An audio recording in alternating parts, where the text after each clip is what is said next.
Bagaimana cara kita memahami tentang kematian Kristus di kayu salib secara sederhana? Mari kita belajar mengerti dan memahami dari sebuah kisah Jenderal Samila.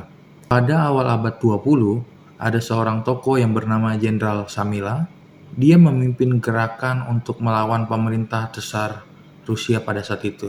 Samila dan para pengikutnya hidup berpindah-pindah, tinggal di sebuah tenda, dan harus hemat dalam segala hal, termasuk makanan. Suatu hari, seorang prajurit melaporkan kepada Jenderal Samila bahwa persediaan makanan mereka dicuri. Samila sangat marah dan mengumumkan satu hal penting. Siapapun yang akan mencuri lagi akan dihukum cambuk 50 kali. Dan semua orang takut dan patuh. Beberapa bulan kemudian, prajurit yang sama memberikan kabar lagi kepada Jenderal Samila. Ada pencuri, Jenderal. Sekarang pencurinya sudah tertangkap. Lalu Jenderal Samila berkata, bawa orang itu ke sini. Kita akan hukum dia sesuai kesepakatan kita bahwa yang mencuri akan dihukum cambuk 50 kali.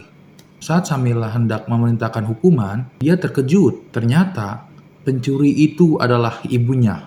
Samila bingung. Jika dia tidak menghukum ibunya yang tertangkap itu, para pengikutnya bisa mempertanyakan tentang keadilannya. Tapi jika dia menghukum ibunya, ia sedang menunjukkan bahwa dia tidak punya kasih. Tentu ini adalah dilema yang ada dalam diri Samila. Di satu sisi, dia harus menegakkan keadilan. Dan di sisi lain, bahwa dia juga mempunyai kasih. Dia nggak mau ibunya dihukum. Lalu ibunya sambil menangis dan berlutut, tolong jangan hukum saya. Tolong, jangan sambuk saya. Tolong, maafkan saya, ampuni saya. Jenderal Samila ini semakin dilema. Dan Samila datang kepada ibunya, serta melepaskan ikatan yang ada di tangannya. Dia berkata kepada ibunya, Ibu, aku sangat mengasihimu. Lalu Samila melakukan sesuatu yang membuat orang terkejut. Dia menutupi ibunya dengan jubahnya sendiri.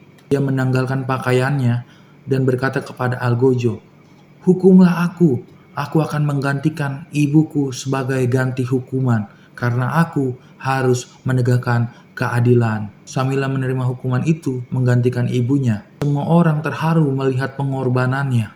Meskipun ia adil dan tegas, ia juga menunjukkan kasihnya kepada ibunya.